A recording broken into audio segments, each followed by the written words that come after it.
All right. So Go ahead. give me the question. I think I kind of get it. Give me the question.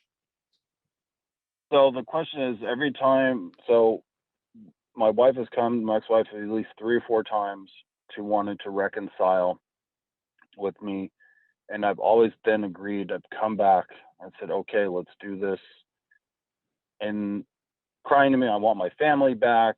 Divorce isn't the answer. I miss you. I mean, every time, marry me again, the whole thing. And then when we start getting close again, or if I start see she's smothering her, she runs. And it's almost like a game of control. And you say But she feels like you're smothering her, or you are smothering. at times I know I did because I wanted like to happen quickly. But I know now we need to take some time. Um, my ex-wife has a real What is problem with with what? she has a real problem with intimacy and getting closer. I think she's terrified of getting hurt again. Okay, and she runs. She says, "I want to be together," but you get close, and then she runs. Okay, right? Correct. Yes. Okay, so give me a question. What do I do with this? With the continuing asking me to come back, and I feel like there's no effort from her, any strong effort. It's always we need to take this slow. And the other part is she admitted to me a couple of weeks ago she doesn't know she could ever be monogamous again, and it's Okay, she so just won't. My biggest what is issue, what's the question? my question is, what do I do with this with her hardened heart that she will not end up trusting God that He could restore this? Well, I think you can tell her, look, we both can trust God, but God's got to trust us to be able to do our part.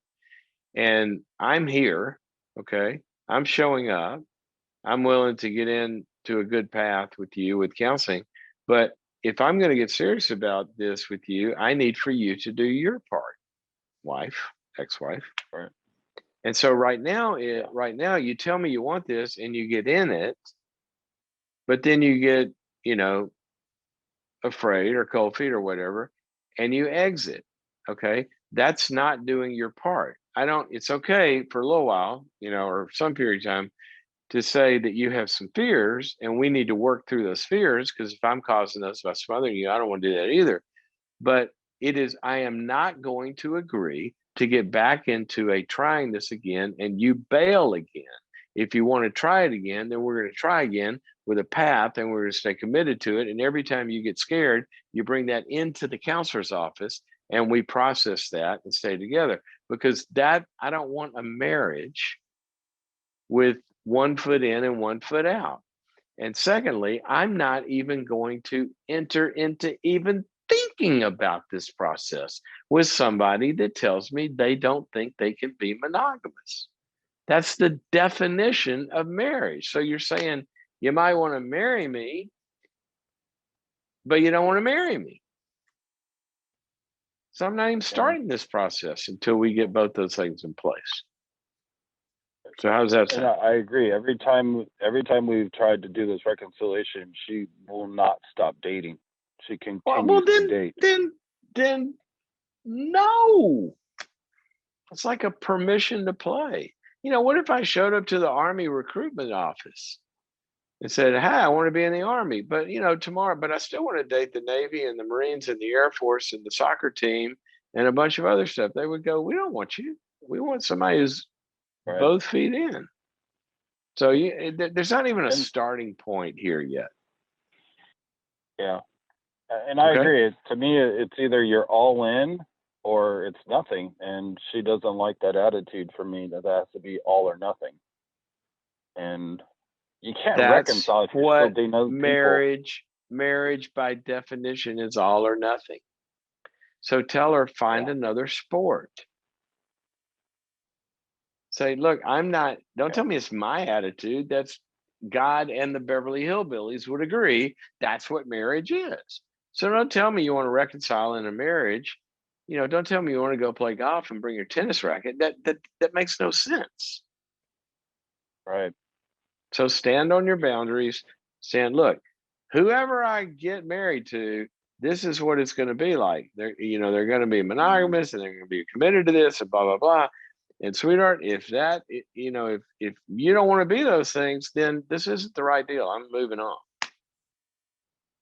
Yeah, we have all the resources available from Jimmy Evans to Robert Morris to you.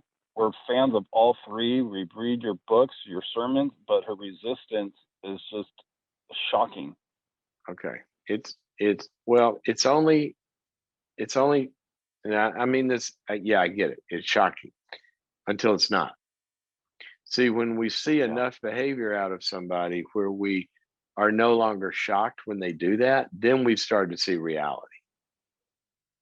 Right. So that might be the next step, Kevin, is to not be shocked. If I say this sometimes, and I'm not applying it in any way personally here to anybody, but I always say about situations or people or anything in life, it is what it is until it turns into something else, right? But we got a new, I use this analogy a lot in the last year. We got a new Doberman puppy last year, and when I got a Doberman, I knew she was going to bark. What if I wanted her to meow instead? And I call her back in. I go, Finley, meow. And she goes, Roof. And I'm going, I'm shocked. She's not meowing. Well, I got a year track record with this dog, and she ain't meowed once. She only barks, and I'm not shocked when she barks. So there is a pattern that people establish in behavior. And at some point, Kevin, we got to realize that's who I'm dealing with. And I'm not, I'll tell you what should shock you. What should shock you is she showed up tomorrow and said, okay, I'm coming clean. I'm committing my life to you and to God, and I'm going to do this right. And I'm going to go to 15 groups a day and go to a therapist and a counselor, and I'm done with all. Now that would shock you. Yeah, right? That's true. So don't say it's shocking when she continues to give you the same thing she's always given you. Let's expect that. And until she shows up with the unexpected, let's tell her, I can't reconcile or even talk to you because I have no reason to expect anything different than I've seen. Right. No reason. Show me a reason and we can talk. All right. I got to run.